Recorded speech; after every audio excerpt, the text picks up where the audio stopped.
Let's talk about anger. It's this incredibly powerful and, let's be honest, often misunderstood emotion. In this explainer, we're going to totally reframe our relationship with it. We're going to move it from this destructive thing we want to avoid to a tool, something you can actually manage and use for growth.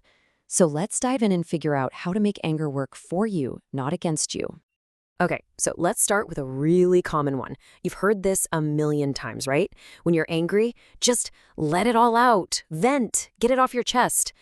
But what if that advice we've all been given is actually, making things worse? Well, here's the reality check. That idea of venting feels good for a second, but it turns out it's a bit of a myth. The research shows that explosive venting can actually reinforce aggressive habits. It's like practicing a bad golf swing over and over.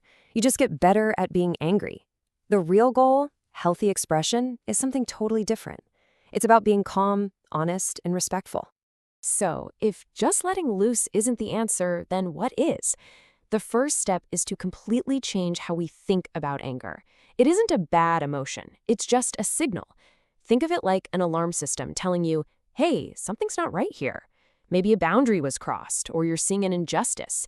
It's a totally normal, natural part of being human. Now, to manage that alarm system, you first have to learn to hear it before it's screaming in your ear. And that brings us right into our first section, learning how to decode your own personal anger cues. So what are these cues?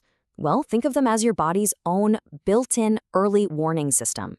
They're the little signs that tell you anger is starting to build up.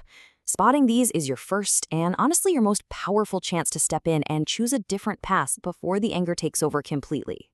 First step, let's talk about how anger literally shows up in your body. This is your body kicking into fight or flight mode. I mean, you know the feeling, right? Your heart starts pounding when you get cut off in traffic, you feel your jaw get super tight, your shoulders tense up. These are your body's first alerts. The second you notice that clenched fist, that's your moment.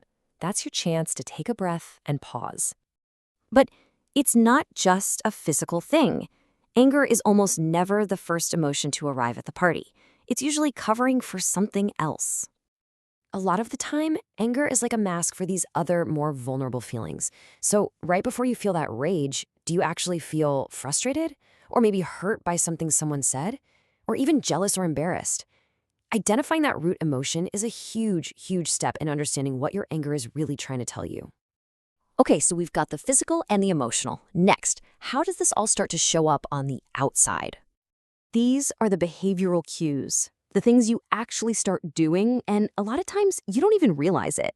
Your voice gets a little louder, you start pacing, or maybe you're the opposite, you go completely silent.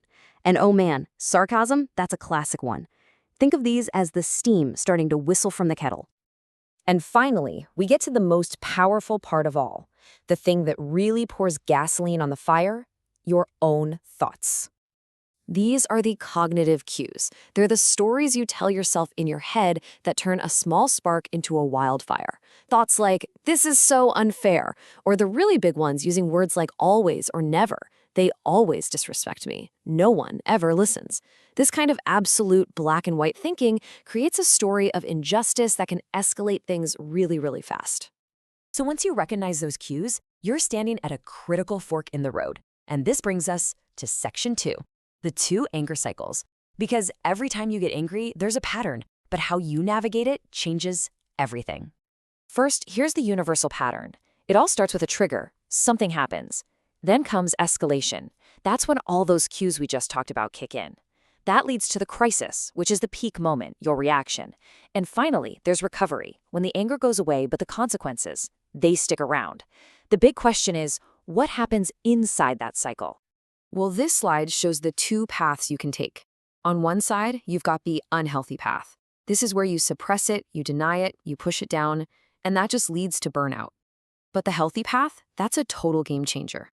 It starts with self-awareness, spotting your cues. That leads you to healthy expression, which then allows you to actually resolve the issue and learn from it. You turn a negative thing into a moment of growth. So how do we actually make sure we stay on that healthy path? Well, that's what section 3 is all about. Let's build a practical, hands-on toolkit. Okay, this is the ABCD model, and it's incredibly powerful. A is the activating event, the thing that happens. B is your beliefs about it, your interpretation. C is the consequences, how you react. But D is where the magic happens. D stands for disputing your beliefs. This is where you challenge that story you're telling yourself. Is it really true that they always do this? Is there any other way to look at this? Let's walk through a real example. The event, your teammate takes credit for your idea in a meeting. Your immediate thought, your belief, they always do this. Nobody values my input. And the consequence, you snap at them, walk out, and now everything is tense and you feel terrible. When you break it down like this, you can pinpoint the moment to intervene. It wasn't the event itself that caused the reaction. It was your thoughts about the event, and that is where your power lies. And when you start making that intervention, choosing the healthy path, well, the benefits are huge, and they ripple through every single part of your life. So let's look at the payoff in our final section. So why does all this matter? I mean, look at this. We're talking about better health, both mental and physical, stronger relationships. It even boosts your professional image. But it's more than just avoiding the bad stuff. When you learn to manage the reaction, you can actually harness the energy of your anger. That energy is fuel. It's what helps you set boundaries, fight for what's right, and solve problems. You turn a destructive force into a constructive one. So what it all comes down to is this. It's not about getting rid of anger. It's about shifting the balance of power. Instead of letting anger control you, you learn to control your response. So the next time you feel that flash of anger, that heat rising, what's the first question you're going to ask yourself? By turning it into a question, you'll already turned it into a tool.